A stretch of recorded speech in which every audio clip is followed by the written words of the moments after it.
to another episode of Inside Eastern Utah. I am your host, Scotty Draper, and we are joined here today by Commissioner Jake Miller from Carbon County, and he brought some guests along with him today. So can you introduce us? I'd love to. No, we have Gary Strackwedine from USU Eastern. Yes. Gary also wears a lot of hats. He has titles and positions at USU main campus in Logan, and he's currently going to be the interim director when Joe Peterson retires in June. Yes. So very exciting to have Gary Strackwedine here with us.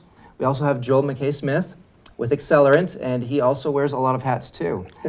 Most noteworthy here in our community, we have what's going on with the JCPenney building. Hot topic. We have a lot of very interesting things. Now, just to explain our position and what we're going to talk about today, I am the chair for the Career Pathways Committee at the state of Utah with the Department of Workforce Services, and also on the Talent Ready Utah core team. I have a meeting on Friday this week to go up there and discuss some of the things that we're going to be doing in April and May as far as what we have through the state legislature with funding and important things like that to help spur new educational and training opportunities for communities such as ours and throughout the rest of the state.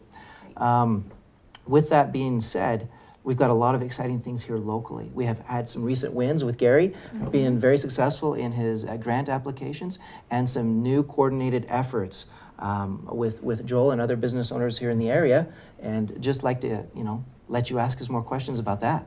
Yes, so the JCPenney, I know people have been very excited, wanting to know what's going to be happening. There's been a lot of construction work going on. Yeah. Can you walk us a bit through what the construction process has been and what the plans are for the future, what you guys are gearing up for? Well, the ownership group took possession of the building in about the 15th of November.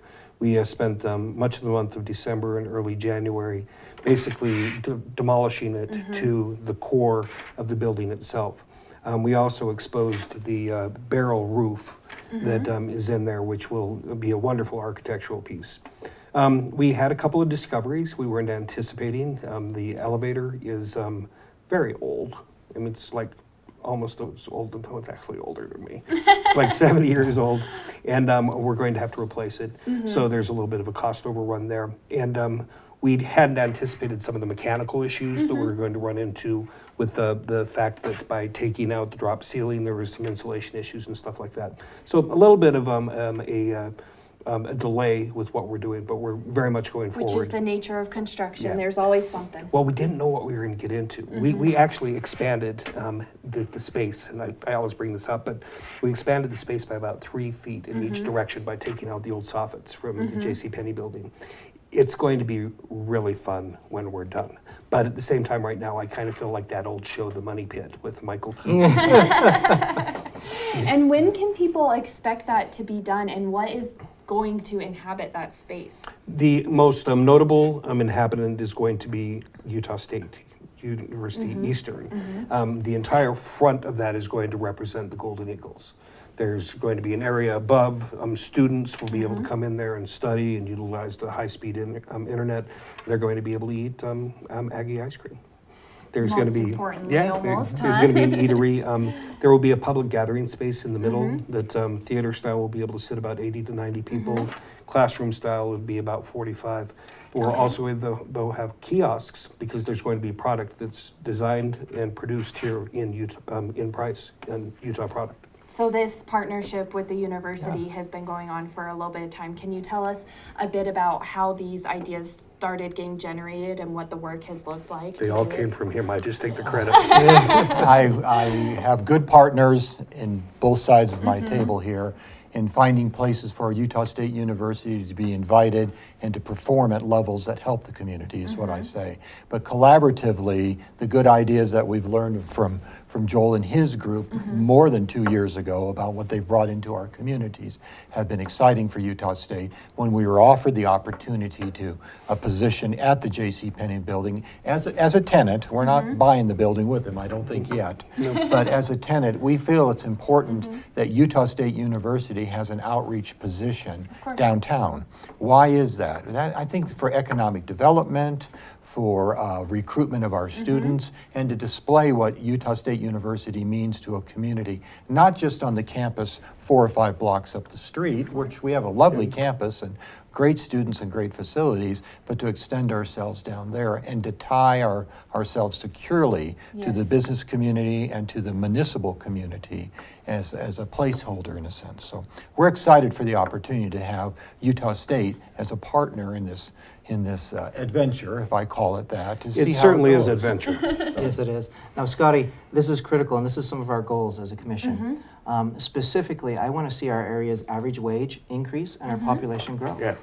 To make that happen, we need to align our educational and training resources with the job opportunities. So Yes. getting the employers and education and combining them, and this is one of many projects that we have that will help accomplish that and help move us towards the direction of increasing our average wage and increasing our population. So we're very excited and very supportive of what USU Eastern and Accelerant and the JCPenney Building Project, the consortium of businesses, are doing. And we're very excited to see what happens over the next few months. We have a gentleman that'll be joining us in a little bit named Ted McAleer that has an extremely strong precedent in the Summit County area as well as other things. But the Park City Angels, he was one of the co-founders of, which is an amazing capital resource in being able to help entry-level startup type businesses. And then he has a whole curriculum that he's established called the Pandal Lab Institute, which is going to help not just students that are in 11th to 12th grade, but adults, and how to be able to build out their business, and if they have an idea, how to be mentored and everything else. You're going to like him a lot. And I think it's important to note that all of these projects we're talking about, they have a multi-pronged approach. It's not just, oh, we need business here. It's we need a workforce here, which means we need education, which means we need these opportunities and these opportunities. And so I love how the focus is being very well-rounded in all of these projects. Yeah, there's an organization that's being put together in the entire state that's called the Employment Partnership Initiative. And what this is the ability to be able to tie in the needs of employers in multiple areas, the need to be able to educate and place the individuals that are doing them, and then pairing them with where it can be taken care of. So look for EPI. It's kind of like one of those things you put in your leg for your, The EpiPen. for your business. Yeah. Well, thank you guys so much for taking a few minutes. We're going to be back and we're going to talk a bit more about these projects and some others that are coming up, and certainly exciting things. So stick around. We're going to be back in a few minutes on Inside Eastern Utah.